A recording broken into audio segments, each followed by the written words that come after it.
Zwiebel. It's an honor to be here with my colleagues, Professor Rand, and of course our partner, Denver Homeless Out Loud, to speak about the constitutionality of passing and enforcing these ordinances that, as Michael had mentioned, disproportionately impact the homeless community. Specifically, we identified a few ordinances that, in particular, either the Supreme Court or the Federal District of Colorado have identified as being violating or violative of individuals' civil liberties. First and foremost, this past year, there was a landmark ruling here in the District of Colorado. Judge Arguello found that a panhandling ban in Grand Junction was actually violative of First Amendment right to freedom of speech.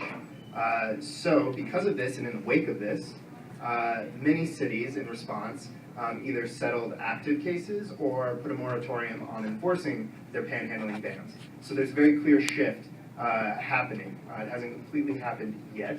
Hopefully this report and what will ensue will, as well as the bill on the floor, will continue to push in that direction.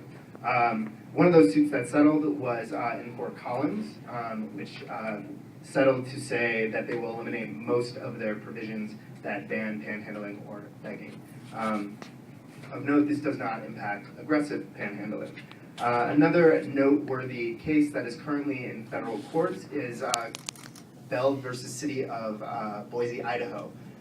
In this case, the Department of Justice, the Federal Department of Justice, has indicated that their camping ban in the city of Boise is unconstitutional because it is cruel and unusual punishment, violating individuals' Eighth Amendment rights. They link this to the fact that the city of Boise only has a certain number of beds available in their shelters every night, and yet that does not meet the demand for the number of people in the homeless population in the city of Boise.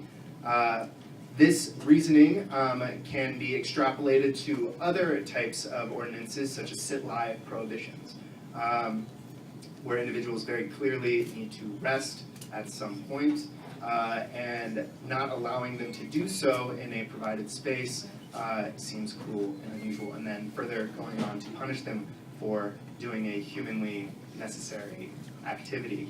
Another ordinance that some municipalities still have lingering on the books are vagrancy ordinances, which in 1972 the Supreme Court found unconstitutional because it violates individuals' due process rights, does not give them proper notice.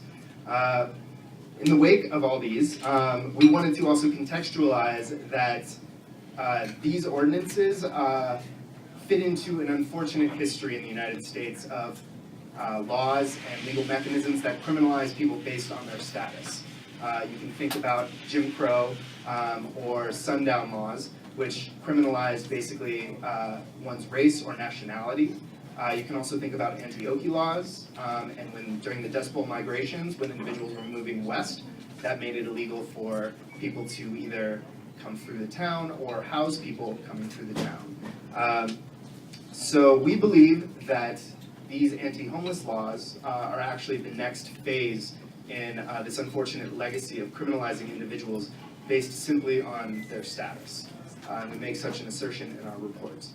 At this point, I will pass it along to Kobe to wrap things up.